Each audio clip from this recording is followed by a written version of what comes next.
Good evening, everyone, and welcome to yet another webinar from Math Revolution. It is my pleasure to bring in yet another important topic, which is advanced geometry.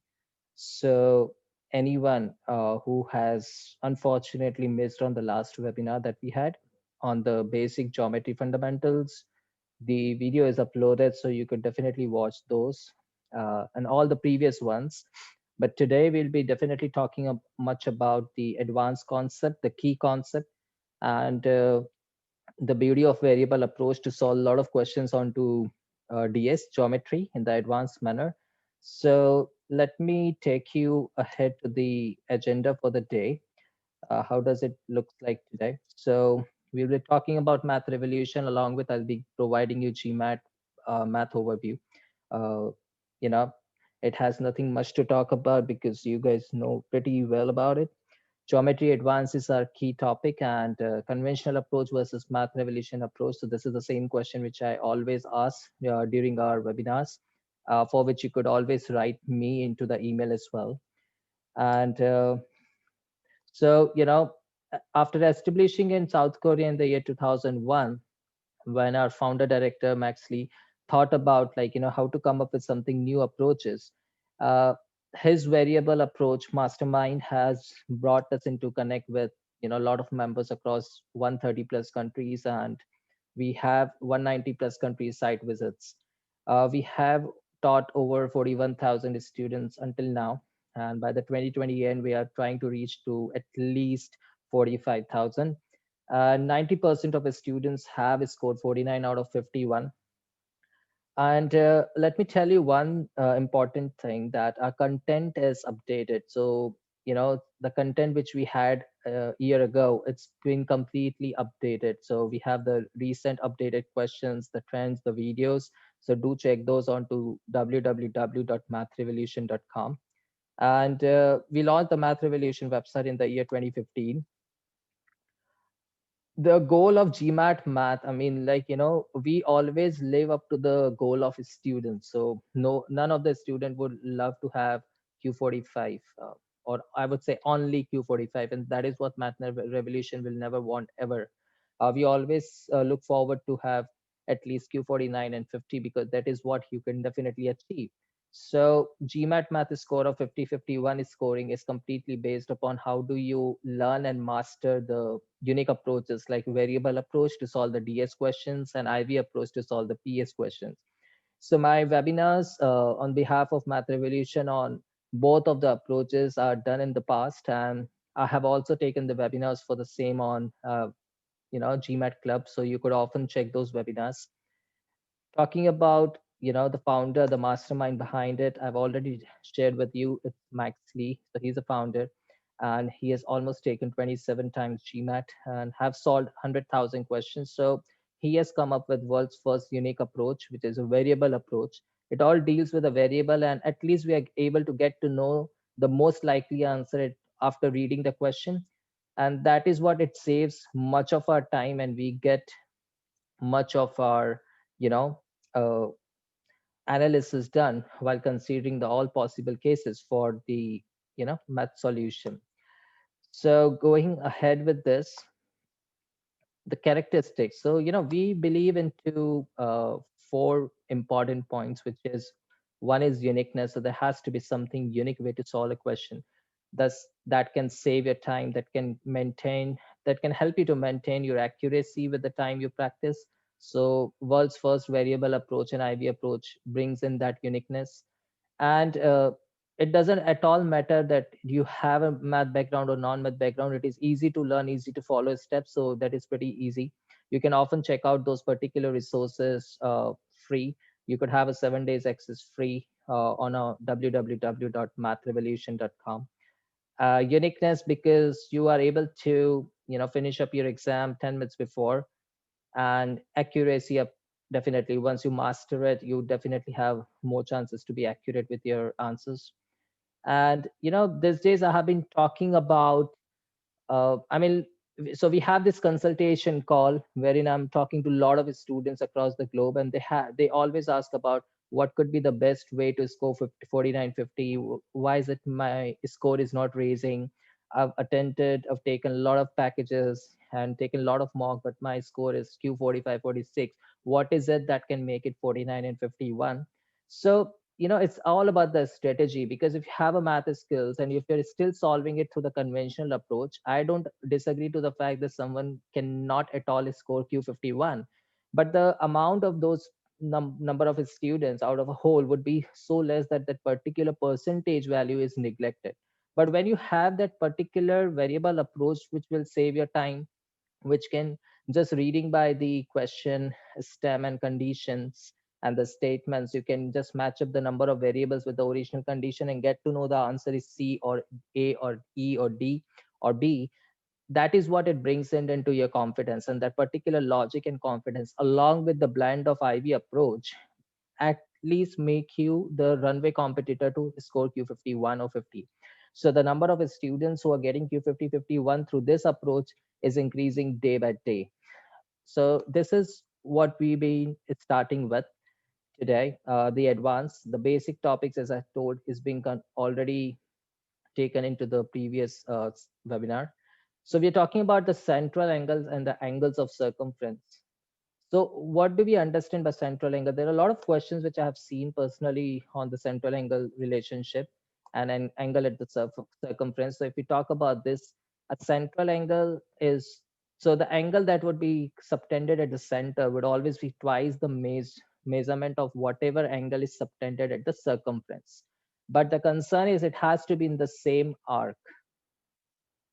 So in the diagram, if you see x degrees, which are subtended angle at the circumference, so the center angle would be 2 times of x. So this is one property that I'll always ask you to remember.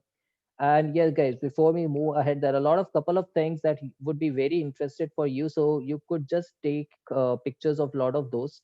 Of course, you could definitely visit to this particular, video once it is uploaded. But just keep your pen, paper ready, and just keep your, mobile phones ready. If you need to pick, click something for yourself, just take the pictures. All right, moving ahead with this. So O is the center of the circle here. Now, this is one of the important property that I always talk about. If there happens to be that one side is a diameter, then that particular triangle is a right angle triangle. Now, this property would be definitely applied in a lot of questions. Let's see one of the questions for this. Line segment AB is a diameter for this particular circle. So ACB, so this AB, now AC and BC is a chord. So C is a point on the circumference. So if you join those A to C and B to C, you would definitely get a right angle triangle at C because AB is a diameter. Now, how do we actually see this particular property to apply? Very simple. Right now, let's just focus upon the diagram. Let's not see anything what is there in the question. What I see here along with you guys is it's a semicircle along with XZ, which is a diameter. Y is a point on a circumference. So XYZ happens to be a right angle triangle at Y. And whenever there happens to be a right angle triangle, the first thing that comes to our mind is a Pythagoras theorem. So now let's understand the question. Do we really need to apply the Pythagoras theorem, or what is it? Triangle XYZ is inscribed in semicircle XYZ as shown in the figure above. XZ is the diameter of the semicircle. If the length of XY is 3 and the length of YZ is 4, then what is the length of arc XYZ? Now, they're not asking us the value of XZ. They're asking us the value of what is the length of arc XYZ. Now, we know that this particular XYZ would be a right angle triangle.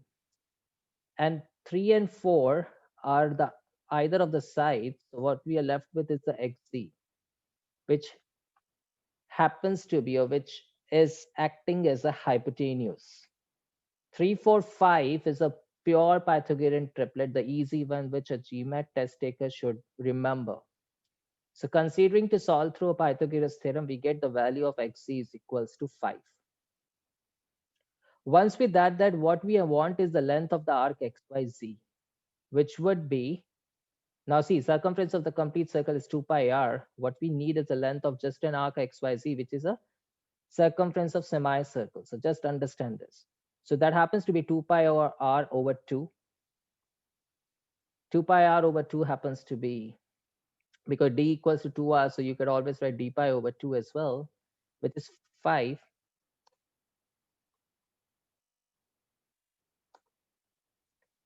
So 5 pi over 2 gives you 2.5 pi. Answer goes as A. So it's one of the easiest question, but I don't say it's the easiest question because if you're not at all aware about that particular XYZ is a right angle triangle, then it would be real difficult for you to find the value of length of arc. Secondly, length of arc XYZ, to in a smarter way, it's a circumference of a semicircle. So this is how, this is why it is being kept into the advanced geometry section, not into the basic geometry. Let's understand the Heron's formula. So we have encountered a lot of triangles, whenever we bifurcate or categorize triangles on the basis of angles, we have a lot of those. On the basis of sides, we have equilateral, isosceles, and scalene. So whenever it happens to be a scalene triangle, to find the area of a triangle, we always apply Heron's formula because the side lengths are different. So if we have ABC as a scalene triangle right now, so we understand that semi-perimeter P would be A plus B plus C over 2. So adding up all and dividing by 2 gives me a semi-perimeter because perimeter is just adding up all. Applying the area of triangle Heron's formula, that says the square root of P times P minus A times P minus B times P minus C. So this is one of the important formula that you should always remember. And let's quickly check out the application of this particular formula into the question. So right now what we see here is 5, 6, 7 is the side length. ABC is a triangle. That means it's a scalene triangle. Now we need to find the area of this particular triangle. How quickly can we solve? So we would simply add up. We know that it's a scalene triangle. Being a scalene triangle, 5 plus 6 plus 7 has to be added and divided by 2 because that's where the solution starts. 5 plus 6 plus 7 gives me 18 divided by 2 becomes 9. Now my Heron's formula says it should be square root of P and simultaneous subtraction of every sides from P. That is P minus A, P minus B, P minus C. So 9 times 9 minus 5, 9 minus 6, 9 minus 7. That gives me 9, 4, 3, and 2. 9, 4, 3, and 2. So 4 is any which ways out, 9 is any which ways out. So I'm just left with 6. So 9 is a square root. Square root of 9 is 3. Square root of 4 is 2. So that makes it 6 outside the square root sign. And I'm just left out with 3 and 2. That makes it 6 square root 6. So answer goes as D. That is it. A simple, but just be very much focused while applying this. Don't get overexcited while solving this question. Make sure that you don't end up making any silly errors of the calculations. Now let's understand the diagonal theory. This is one of the most important things. So if suppose there are 3 points in the coordinate plane, right now as we could see, A, B, C, they have a coordinate at x1, y1, x2, y2, and x3, y3 respectively. Now, if I need to find the area of triangle through this, either you could apply a distance formula to find the value of AB, BC, and AC, but that won't solve. You could only find the value of AB, BC, and AC. Now, if you are able to find that value of AB, BC, and AC through a distance formula, if that happens to be an integer, that is okay. But if that doesn't happens to be an integer, then secondly, the concern here is you cannot drop down a perpendicular and try all those possible ways. You won't get that much amount of time. Secondly, we are not pretty sure what kind of triangle this is. It looks like isosceles from the one side, equilateral from the other side. So understand what is given into the particular question. They are giving us the coordinates of those particular points which are joined to form a triangle. So I definitely request and recommend you to apply the formula which is there on the screen right now. Just take the picture of those particular formula because this is pretty important. So area of triangle, let's see, we apply the same formula right now. That is 1 over 2 determinant of x1, x2, x3, y1, y2, y3, and x1, y1. So let's see how do we apply. So we are given 3 points, negative 1, 1, 0, negative 2, 3, comma 4. They're lying on the xy coordinate plane. What is the area of triangle? Simple. We have 3 points in the plane. We'll simply connect those 3 points, draw the triangle. Now the concern here is what kind of triangle is it? And we are not going for or we are not falling for finding the kind of a triangle it is or finding the distance formula, because it is given to us that they have a coordinates. So we'll go ahead and simply apply this particular logic. 1 over 2 times of determinant, negative 1 1, we could simply put those values. So x1 is negative 1, y1 is 1, x2 is 0, y2 is minus 2, x3 is 3, y3 is 4. Post this, we have to simply apply this formula. So this is the key. If you are ready with this formula, you're done with this particular question. Simply putting up the plug or plugging the values into it, and with simple rearranging and a simplification, we could simply get the answer at the end as 15 over 2. So that formula is the key. It says x1 times y2 plus x2 times y3 plus x3 times y1. Now you understand they're taking 1 and 2, 2 and 3, 3 and 1. It's a circular because triangle is a closed shape.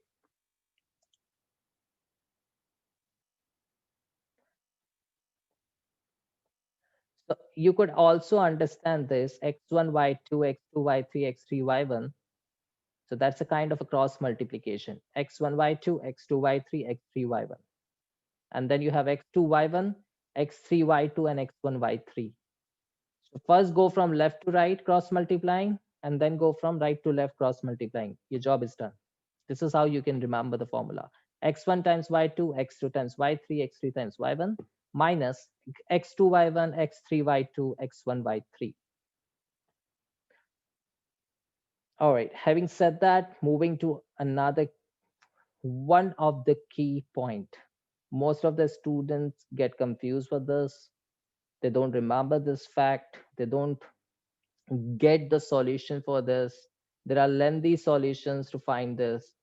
Please take a note of this into your copy or on your mobile phone very clearly. So inscribed circle is a circle that is within the shape. Right now we are dealing with a circle with a triangle. We have a triangle ABC with the side lengths as A, B, and C. There's a circle drawn inside, which is R. So what we're doing here is we are just drawing a dotted lines. Now we're dividing the triangle up into three smaller triangles.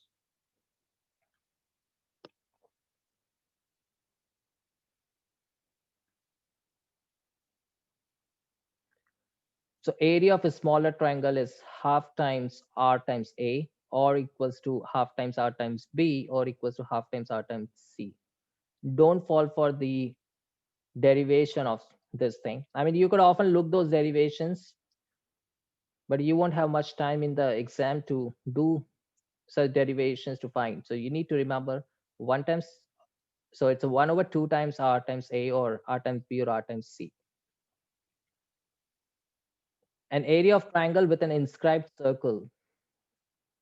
So what would be the area of triangle? So it would be addition of all the triangles, which is R times of A plus B plus C whole over 2. Let's apply this. This is another thing which is very important. A circle is outside and a shape is inside. So that is what a circumscribed circle is. So area of that particular circle with a side length of triangle AAA would be A square over 3 times pi. You need to remember this.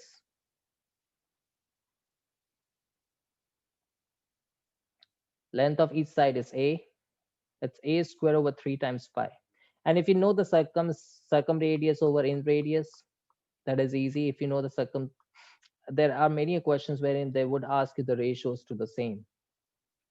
So you need to remember this formula. Let's apply this. So we see a particular inscribed circle right now. The triangle seems to equilateral because it says equilateral. Even if it doesn't say, the figure shows it because 6 is the side length of all. We need to find the area of circle. Now, when we have to find the area of circle, always remember the length of this line is equal to the radius of the inscribed circle. Now, this is what does the figure look like? We need to find the value of R.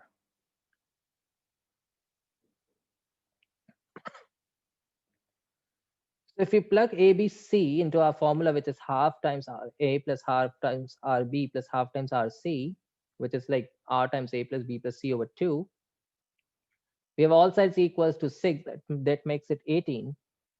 So my A becomes 9R. But I still am not sure about what a R is.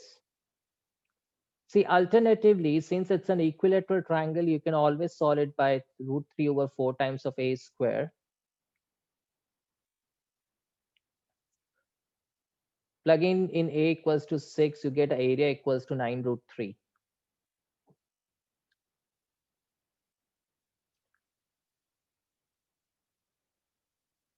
Now, since A is 9R, and area of equilateral triangle is 9 root 3, comparing both, you get the value of R equals to root 3.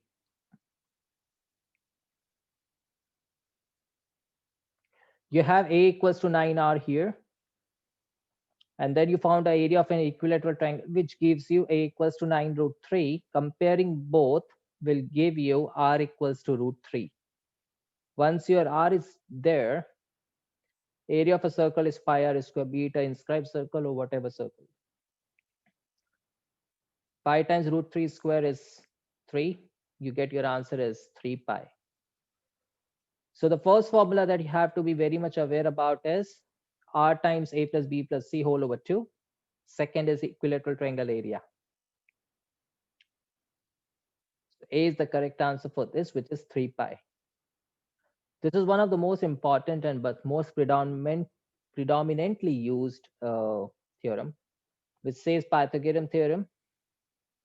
So opposite side is squared plus adjacent side is squared is always equals to hypotenuse square. In the figure, we could say A square plus B square is equals to C square. I would recommend if you could remember a lot of Pythagorean triplets, and your purpose would be solved like 3, 4, 5, 8, 6, 10, 12, 5, 13. So like right now, this is a pretty easy question. Right triangle ABC is a property that AB is equals to 16 and BC is 12. What is the length of line segment AC? Now, if you understand, before jumping to solve these questions, see the option, those are all integers. That means the addition of 16 square and 12 square should often give you a perfect square. Now, no matter if you have 16 square, see, understand, 16 square is ending up with 6 as a unit digit. No matter whatever power you raise it to, you'll always get 6. And when it is 12, 2 is raised to the power of 2 will give you 4. Now, adding up both gives you 0 at the end. So that is what we could understand, that here square addition would give you 0. And what would be the square root of it? The value should again have 0. So yeah, even if you don't solve, you can mark your answer as C equals to 20. Now, why am I talking this? Because you could have easily saved time by just looking at 6 square is 36. So you're ending up at 6, 2 square is 4, 6 plus 4 is 10. So your square root would have a value that is ending up with 10, 0. So definitely it's a perfect square has to have a value ending with a 0. And there is only one option right now, which is 20. So my answer is 20. I'll just go ahead and mark the answer, move on to the next question, because no one is asking you to prove that you know the Pythagoras theorem. If any one of you remember it, that 16, 12, 20 is a Pythagorean triplet, your job is again done. So see, there are a couple of things which you could always do to save time. It is not always necessary to put in your concepts and application of properties to solve a question. Look at it first, and this is what you could do often during your practice also. Look at the question and try finding any unique way to solve it, rather than just dropping out to or just starting solution. See, solution has to be done. That is why the question is given to you. So it is you who has to solve that particular question and mark the answer at the end. So no one gonna come and snatch that particular question out of from you. The only thing which you could do during this practice mode which you're doing right now, or over the coming weeks, try looking at the question. So the best way is like when you read lot of those word problems or maybe probability question or any question, read it once or twice and just get out of your chair and think about that particular question. Who knows, your mental calculation would go strong. Okay, let's go ahead and talk about some more properties here. We have a right angle triangle. with one side length as 3. Now they're asking which of the following could be the length of other two sides. Now remember, they've said a right angle triangle has one side. Which of those as 3 is not at all sure. It could be hypotenuse, it could be perpendicular or base. Now we understand this hypotenuse is the longest side, which is often represented as a sum of the squares of two other sides. So we understand the Pythagorean triples goes as 3, 4, 5, 5, 12, 13. There are a lot of those. So if we check option number 1, 3, 4, 5 is possible because 5, see, in 3, 4, 5, 5 being the 5 will be the hypotenuse. 3 cannot be the hypotenuse.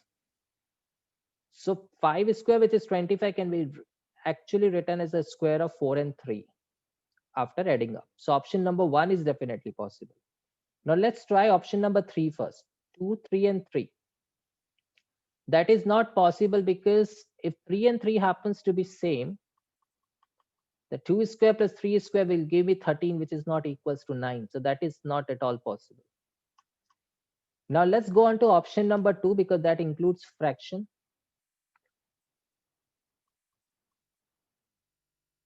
So if you have to convert the given side length 3 into the fraction, I can often convert that as 12 over 4. Now see this method, they see this step. 3 can be definitely written as 12 over 4. Why 4? Because my two other sides are with the denominator 4. I know if the denominators are same, I can easily compare the numerators. So now I have options as 9 over 4, 12 over 4, and 15 over 4. 9, 12, and 15, they're not different than 3, 4, 5. Or 9, 12, and 15 are the Pythagorean triplets. Option number 2 is possible. So rather than trying out 9 over 4 as 81 over 16 and 15 over 4 as 225 over 16 and that finding of something, it's much better to convert that into fraction. So our first and second option goes possible. So our answer is D.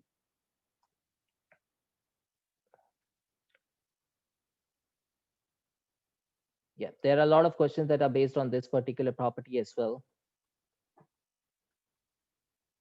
So the sum of length of two sides is always greater than the length of the remaining side. So they will always give you two sides and they will ask you, what are the possibilities of the side. So this question happens to be in DS as well and PS as well.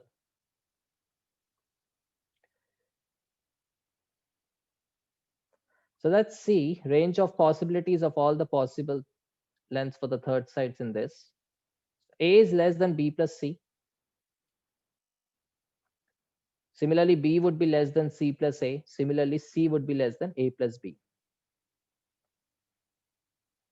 A minus B would be less than C. And C would be less than A plus B. So now what you have to know is sum of two side is always greater than the remaining side. And remaining side is always greater than the subtraction of two sides. If you would be able to remember these two properties, your question based on side lengths for the triangles, be it a PS or a DS, would be solved.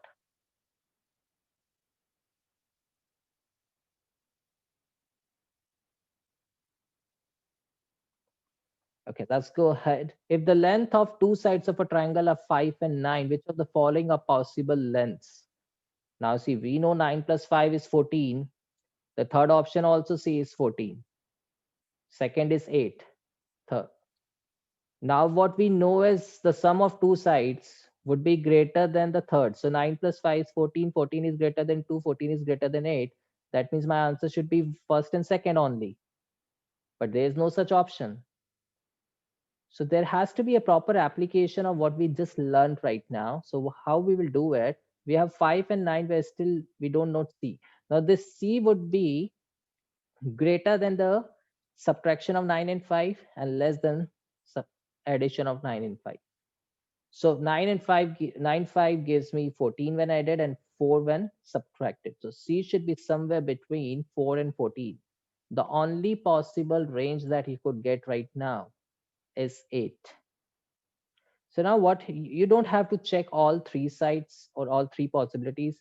Just one option, you check it and that is done. So you don't have to do, so if you take 2, 5 plus 2 and then checking out with 9, or 9 plus 2 and then checking out with 5, no. Just find the range, your job is done. Let's try this question, which is obtuse angle triangle. The length of one side of a certain obtuse triangle is 9. The longest of the sides of a triangle is 31. Which of the following can be the length of the third side of the triangle?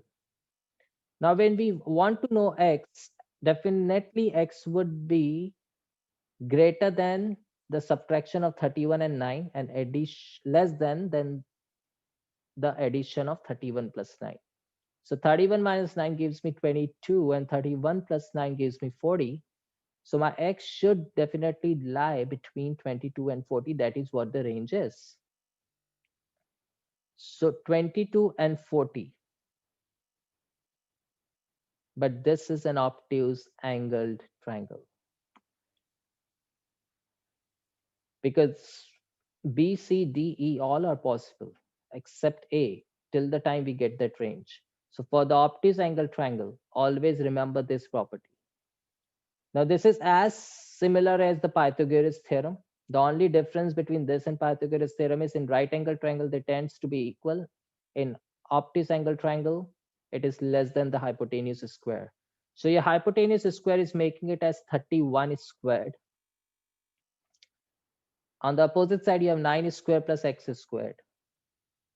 You need to find the value of x squared, which will be less than 31 square minus 9 square. There's no point of doing 31 times 31 because we know a square minus b square gives us a minus b, a plus b. So 31 minus 9 gives me 22, 31 plus 9 gives me 40, 22 into 40 gives me 880. So x square is equals to 880, which is as close to a square root of 880. Now 900 makes it 30. So 880 is somewhere less. So definitely the option that should come is 29 point something. Because 28 times 28 is 784 and 30 is 900. My value is somewhere close to 900, so it should be 29.66. So now my x should be greater than 22 but less than 29.66. So we have made a change into the range, the right hand side range. So the only value that satisfies this is 25. So there were two properties here, the side lengths and second, the obtuse triangle property. Let's talk about the number of diagonals in n polygon. Very famous question, often seen even in the probability as well. So number of diagonals in n polygon is always equals to n times n minus 3 over 2. So how to draw a diagonal? Just connect 2 points that are not joined by an edge. So we always do, we have number of points out of which we will take 2 points to select, that happens to be an NC2 selection, minus n total number of points, because we always consider it to be 1. So if A and B are joined, we never say A, B and BA. There are 2 joints. It's always a 1 join. So n times n minus 1 over 2 factorial minus n gives me n times n minus 3 over 2. This is not a that difficult formula to you remember. Let's solve this easiest question. How many diagonals does an octagon or an 8-sided polygon have? We know n is 8. So 8 times 5, 8 times 5 over 2 makes it 20.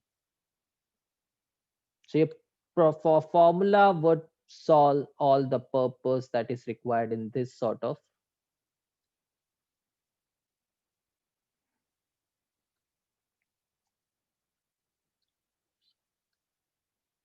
So this is the formula that we have to always look forward to.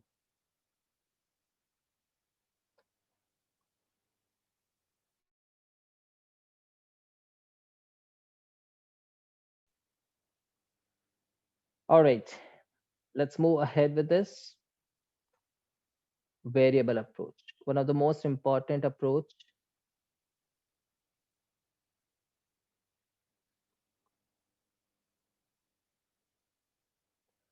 There are three steps that are involved into it. The first step is to modify and recheck the original condition. Today in the afternoon, I was solving one of the questions on inequalities. And trust me, when I just modified the question, it ultimately landed me to one of the condition that was given, and my purpose was solved. So please pay attention to this step very clearly, modify and recheck. See, this is what I often say to students: don't jump on just solving the question. Pay attention to what is it, what they have asked, what is given, how you relate everything. You would definitely solve the question just by reading across to it at 80%. 20% is a simple steps. Second step is check the number of variables and equations in the original conditions. So I agree this may look new to someone who is attending the webinar first time, but most of you who has attended it before, I have been talking about this approach many a times in my past webinars. To understand it more better, how does it work, how is it applied, you can often check one of our lessons, which is lesson C on our website. You just simply sign up for free and you can definitely check the lessons out. And third thing that we apply in this particular is match the number of variables with the number of equations in condition one, condition two, and original condition. So for the new people, I would just say, just precise it that whatever the question that is given to us is considered to be an original condition, and the both statements that are given in the question set is taken as condition number one and condition number two. So whenever we read the question, we get to know how many variables are there, and suppose x or y or cost, price, discount, percentages, side lengths, and then we see that how many equations are needed to solve those. So if suppose I have got two variables, I can get two equations from first and second condition, so my answer goes as C, with certain exceptions always there. That is always mastered once you start learning the variable approach, but in the basic niche, it's pretty easy to understand. So let's understand some spatial properties of triangle in the DS question. Now see over here, if you are asked to find out the area or the perimeter of a triangle, not the measure of the angles. Now pay attention to this. If you're asked to find the area or the perimeter of a triangle, but not the measure of the angles, definitely you will have three variables because you're dealing with three sides. A measure of an angle or a length of a side gives us one equation. So suppose angle A is given as 30 degrees. So that becomes the equation because that's a you would say that's the information given. AB 6, so that's the information given. So you have three variables when you are not given with measures. Then in that particular scenario, E would be your most likely answer. So if you're just given three variables, E would be your most likely answer. But again, if you're given one of the side length or the angle, then see, you have three variables and one equation already to solve it. For three variable, I need three equation. One is already given in the question, so I need two more equations. When I need two more equations, I'll get that from the condition one and two, and then my answer would be C, because if I'll combine, I'll get it. Now, understand this thing very carefully, guys. If you get to know after application of variable approach that your answer is C, you will never ever waste your time in checking A or B. If you know that your answer is E, you will simply combine both the equation conditions given to check whether it's not C, and you'll mark your answer as E. So whatever time you save while solving this would be utilized in other sets of questions. This is why variable approach works in most of the DS questions, saving time for the students. So this is what I was talking about. Length of three sides given, three equations, C is the answer. Length of two sides given and one angle is also given, C is the answer. Length of one side is given and measure of two angles given. You still have two equations and one equation. C is the answer. There are possible conditions to it, like C. What is the area of triangle ABC in the figure? Angle A is 13.5, angle B is 27.4, and C is 5. You are given two angles and one side. Your answer would be C. So you don't have to solve for it. Two angles are given, third side is given. Your job is done. Let's try this. The right angle triangle ABC shown in the above figure has angle CA is 90 degree. AB is 26. What is the length of AC? The length of BC is 14 greater than the length of AC. The ratio, now understand, we will be applying the variable approach. So let's first understand how many variables we will have. We'll have three variables. And if we have an angle or if we have a side, that gives us an equation also. So on applying the variable approach, the three steps, let's modify and recheck the original condition. So I've been given a triangle ABC with C as a right angle triangle. BC is A, AC is B, AB is equals to 26. We have got three variables, A, B, and C. We have got two equations. Angle C is equals to 90 degree. That is also an equation, and AB equals to 26. Three variables, two equations. To match the number of variables with number of equations, I just need one more equation. Now, one more equation can come either from A or B. That means D should be the answer. So I've got my answer right now. I've not solved the question. I've already got the answer. Now I'll just quickly show you that whether this answer is working out for not and how does it work out. So we'll definitely look at each condition separately because we know that D is the answer. So let's pick the first condition that says length of BC is 14 greater than length of AC. That means A is B plus 14. Now, if A is B plus 14, if you apply the Pythagorean theorem, which is A square plus B square is equals to 26 square, that is B plus 14 whole square plus B square equals to 676. Solving this particular equation gives me a quadratic equation, which could be factorized to give B plus 24 times B minus 10 equals to 0. Now B equals to minus 24 or 10, negative cannot be the length side, so B happens to be 10. That is equals to AC. That is what we have to find out. What is the length of AC? So this condition number one is sufficient alone. So now my answer could be either A or D, but chances of D is higher. The second condition says that the ratio of length of AC to the length of BC is 5 to 12. See, that is not 5 and 12, but that's the ratio. So if that is 5 and 12,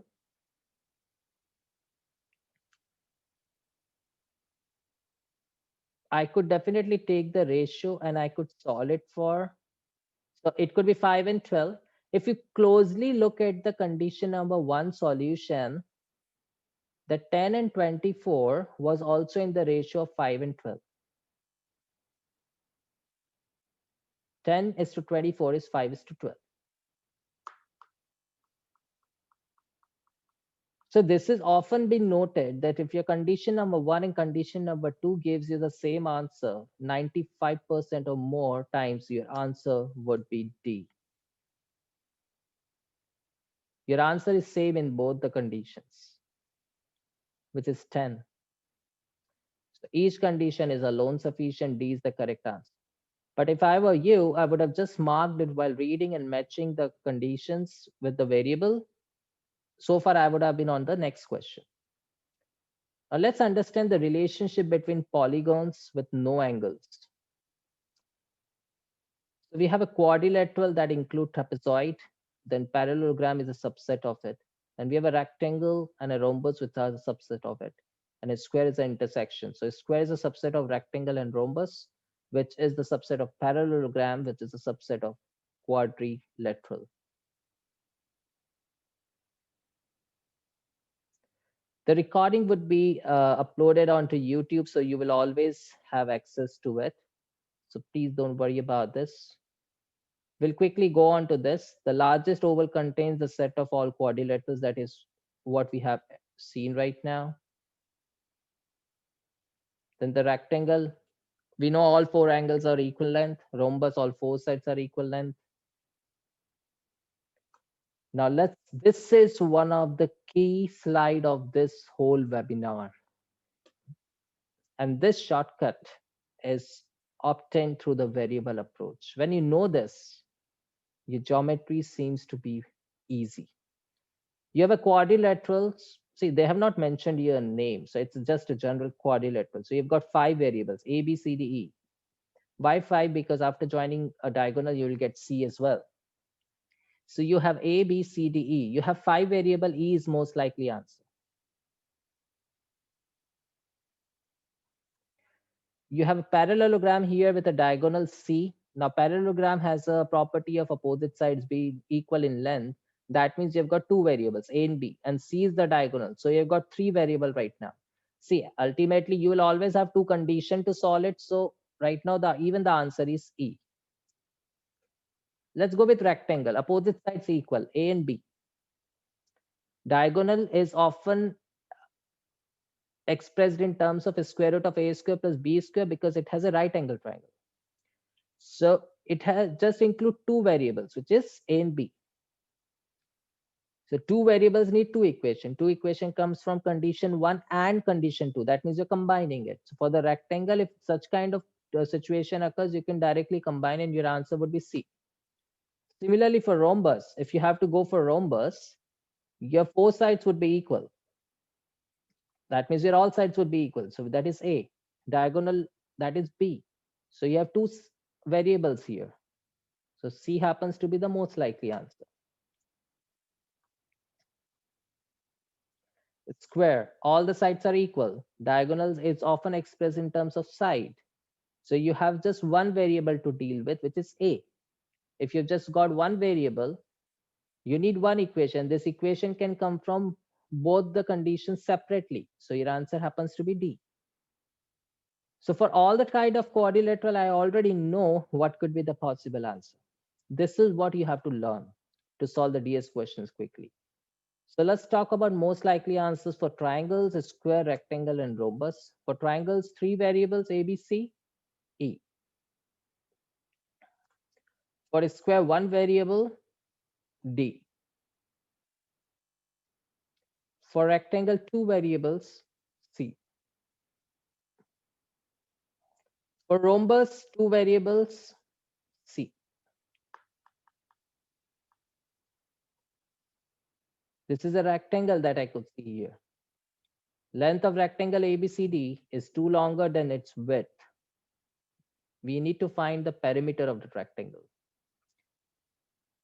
We will solve applying the variable approach for sure. As it is a rectangle, I would be dealing with 2 variables. Most likely answer would be C. The first step is to modify and recheck the original condition. If I assume the BC to be X, the length is 2 longer than its width. If that is Y, then it becomes Y is equals to X plus 2. So I'm here dealing with 2 variables and 1 equation, which is X and Y. One equation says Y equals to X plus 2. So I just need, now since it is, my answer should have been C, but they have one equation given, and that is why my answer is transferring to D, but still I'm getting to know the answer without solving it. So once you get this technique, how to find the variables and the equations and match it, and learn some of the tips that are given into some of our lessons, CDE, you're good to apply the variable approach quickly. Now, solving for this, we need to take in consideration the conditions separately. The length of each diagonal of a rectangle ABCD is 2. Applying the Pythagorean theorem, we could get x square plus x plus 2 whole square is equals to 10 square. Solving for that, we get x equals to 6.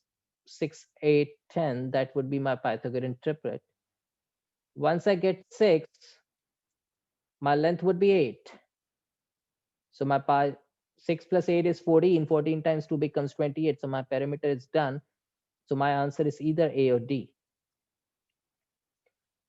They say area of rectangle ABCD is 48. That means x times x plus 2 is equals to 48, which forms a quadratic equation x squared plus 2x minus 48 equals to 0. The root happens to be minus 806. Now the point here is your condition 1 and condition 2 will give you the same values. And as I said just into previous slide, whenever it happens that condition 1 equals to condition 2, 95% times your answer would be D.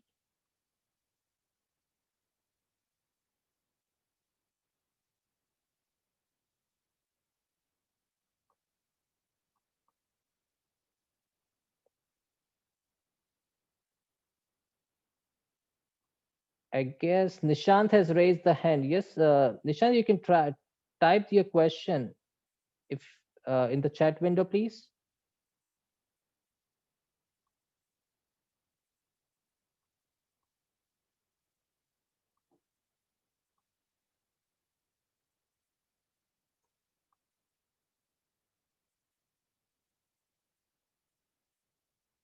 What if the factors are both negative or positive in the quadratic? As we're dealing with the geometrical shapes here, if there happens to be a negative value, the side lengths cannot be negative. I cannot draw a triangle with a side length of -3. Now see, this is what it happens. Whenever we solve a quadratic equation, we always get two factors. Those can be both negative, both positive, or a positive or a negative. Many a times we neglect the negative values, many a times we consider it. Understand, when we just have to find the value for a particular integer like x or p or q, or anything that cannot be negative. Like for example, my quadratic equation is a function for time. It's t square minus 12t plus 6. Now my time cannot be negative. So even after solving a quadratic equation, if I get t equals to -3 seconds, I cannot say I have reached to a particular destination in -3 seconds. Or to travel from, to travel from California to Los Angeles, I'm taking -5 hours. No. So in certain things, we need to only consider the positive value. In geometry, we always consider the positive roots. So we'll not take the negative factor. And those are the values that we, so if both are negative or both are positive, the answer will be E. Wait, see, the answer for E, again, understand, I guess you're getting confused somewhere. The variable approach is not at all talking about the answers to be positive or negative. It is talking about the variable that you're taking right now. If you have a three side, your three variables would be A, B, C. The quadratic equation that you've solved has given you the value for the side lengths. So they've given you two possible values for the side length. It could be -8, it could be 6, out of which you have neglected -8 because your side cannot be -8. So you considered it to be 6. Now, if your one side is 6, the other two will still be positive. So your variable approach lies in what are the variables, not the values, whether it is positive or a negative. You have mixed up the concept of variables along with the values. Variable approach doesn't say anything about the negative or positive values. Okay, we have a question here. What is the area of rhombus ABCD in the above figure? Now, when we talk about the rhombus, we have like we are applying the variable approach. Definitely, let's see how many variables do we have. We have two variables, so our most likely answer would be C. And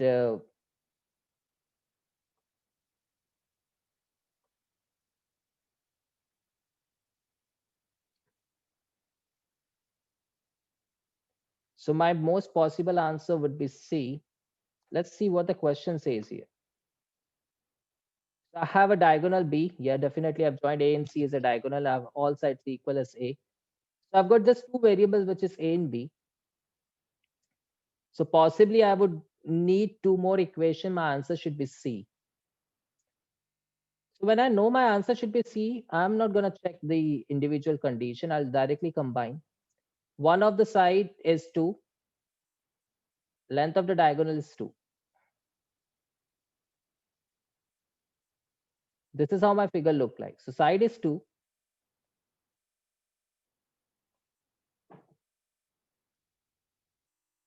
And now see, diagonal of rhombus bisect each other at 90 degrees. So they are at 90-degree forming a right angle triangle and bisecting, so that particular 2 is divided into 1 each. So I'm getting 1 is my perpendicular, 2 is my hypotenuse. So 4 square minus 1 happens to be square root of 3. That is my another side. If a square root of 3 is my one of the side, square root of 3 happens to be my other side. So that is 2 square root of 3. That is a diagonal. Area of rhombus is half times d1 into d2. I need 2 diagonals. I've got it. That is my conditions are combined sufficient. So that is what we did in the previous slide. Two variables, A and B. Most likely answer was C.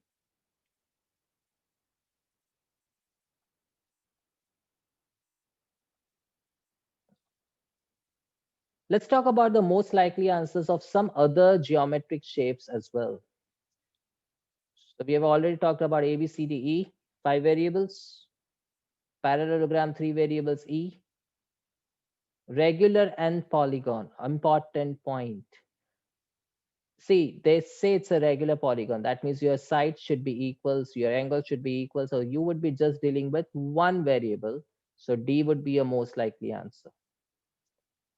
If you have a general circle, definitely it's a variable. It only depends upon just one variable, which is radius R. So your D is the most likely answer. Now, what about if this circle is given into a coordinate plane? So if it is an XY plane, you will be dealing with three variables because it will have two coordinates also. So you have a center, which is A comma B, and then you have a radius R. So your answer happens to be E. And then if you have a sector, definitely you will have two variables. X, that is the angle that is subtended at the center, and the radius R, which is joining the arc. How about if there is a rectangular solid? You deal with three variables, which are A, B, C. E happens to be the likely answer. The only thing which you have to see in the question, is there any relation given between the side lengths? Suppose there was one relation given between the height and the width. So what you say is you have got three variables and one equation. So now you need two equations. So your answer would be C. So see, this is not a kind of a Bible that three variables. Okay, so answer is E. Always I'm marking my answer whenever I'm looking at the rectangular solid as E. No, we need to understand that how are they related. But the basic format is find the number of variables and equations if given, match it with what you need. If you have a cube, you will always have one variable because it has all sides equal. So you are dealing with A or just one side. So your answer happens to be just D. If it's a circular cylinder, which we deal into pi r square h, 2 pi r h, so we know that there is a r and there is a h. So there is a radius and there is a height. That means we are dealing with two variables. Similarly for cone, see cone is 1 over 3 times of cylinder's volume. So again, we are dealing with two variables, r and h. Don't fall for a slant height L because that L is also expressed in terms of r square plus h square. So again, we are dealing with only two variables, radius and height. Let's talk about this particular question, which shows me a polygon. What is the perimeter of a regular octagon ABCDEFGH in this? This is one of the wonderful questions that I would like to discuss. So please pay attention to this. I'll be solving it through the variable approach.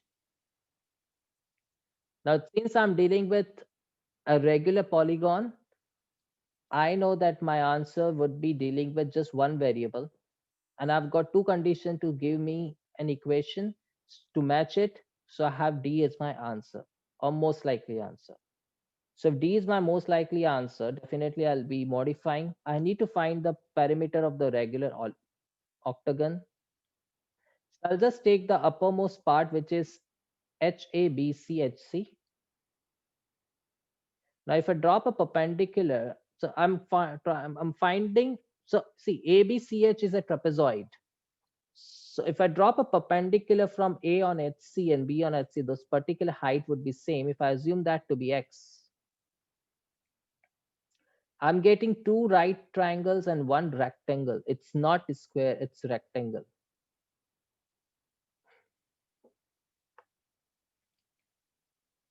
So AB forms a rectangle. And if my side lengths are X and X, my AH and BC happens to be square root of 2x to the Pythagorean theorem. So these are the spatial property of 45, 45, 90-degree triangle that I've discussed in my previous webinar. So HC, whole of the HC has become x plus the square root of 2x. Guys, I'm just modifying the conditions right now. I'm not going to the step number 2 yet. I'm simply modifying the equation. So that becomes 2x plus the square root of 2x. So if I could get the value of x, I would be able to find the value of HC. So I'm dealing with only one variable, which is x. And if I'm dealing with one variable, my most likely answer goes as D. Then I'll check individual condition. Now HC is already given as 2 plus 2 root 2. So if you remember, this is what I said to you a couple of minutes ago, that in today's afternoon, when I was solving one of the question for inequality, I just modified it and checked it, and I ultimately landed up to one of the given conditions. This is what we did right now. We just modified right now, solving it into trapezoid and getting a 45, 45, 90-degree triangle. I've got HC as 2x plus the square root of 2x. Going ahead with the same, I've got HC equals to 2 plus the square root 2. If I compare, my x becomes square root 2. So just solve this and you get x equals to square root of 2. Now perimeter of an octagon, since it's an 8-sided figure, it would be 8 times of a square root of 2x, because your side length is a square root 2x and x is square root 2. So that becomes 16. So condition 1 alone is sufficient. Let's talk about BC. They say it is 2. Now see, AC equals to BC equals to CD equals to all sides are equals to 2. So 8 times 2 equals to 16. So condition number 1 and condition number 2, again giving you the same answer, which is 16. We know that tip 1 says 95% times it would be answer D. Your D is the answer. But this is something which I already told you looking at the question, that since it is a polygon and it's a regular polygon, answer would be D. Let's quickly solve this question. Is the quadrilateral PQRS a rhombus? Now they are dealing into quadrilateral and asking about a rhombus. Now quadrilateral has 5 variables. My answer should go as E, but now I'll quickly check the conditions. First I'll modify. I've got 5 variables, which are 4 sides and 1 diagonal. My answer should be E. So what I'll quickly do is I'll simply combine both the conditions to check. Condition number 1 says that angle PQR is equals to angle PSR. And condition number 2 says the length of PQ is equals to length of QR. Now these are all possibilities. Angle PQR is equals to angle PSR can be done when there is square or a rhombus.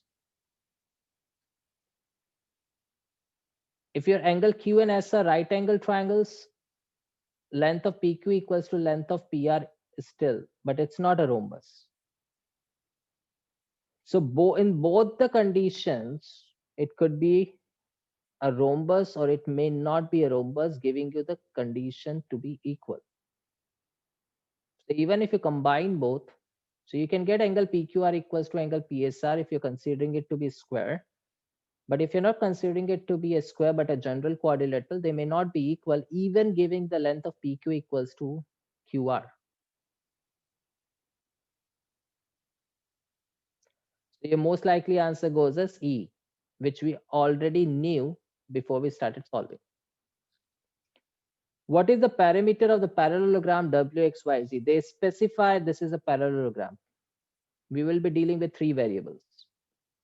Answer should go as E. If you modify, we have 3 variables, which are 2 sides and 1 equation. Sorry, there are 2 sides and 1 diagonal. We need 3 equations.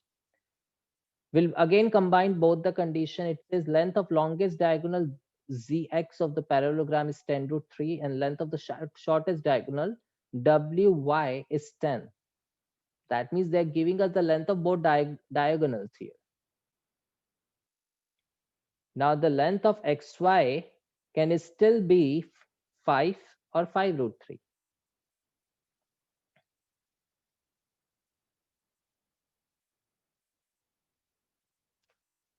So you cannot know the parallelogram's parameter and answer goes as C. So again, you knew that it was 3 variables and you got the answer. What is the length of the side in inch of the cube shown in figure above? Cube deals in all sides equal, 1 variable, which is A. We just have to find the length. 1 variable reads 1 equation. You can get that 1 equation from either of the equations. So your most likely answer goes as D. Let's check each condition separately. Surface area is 600. That means 6 times A square happens to be 600. So A becomes 10. If your volume is 1000 cubic inches, your volume is side cube. So that is A cube equals to 1000, which is just cube of 10. Condition 1 gives you 10. Condition 2 gives you 10. We note condition 1, condition 2 equal D. So now see, this is something which we already knew that answer would be D. XY coordinate plane. If a circle is in the XY coordinate plane, the answer happens to be with 3 variables. So let's say we have 3 variables. Yes, we have a center A comma B and we have a radius R. Now the center of the given circle in the question is 0 comma 0. So it's origin.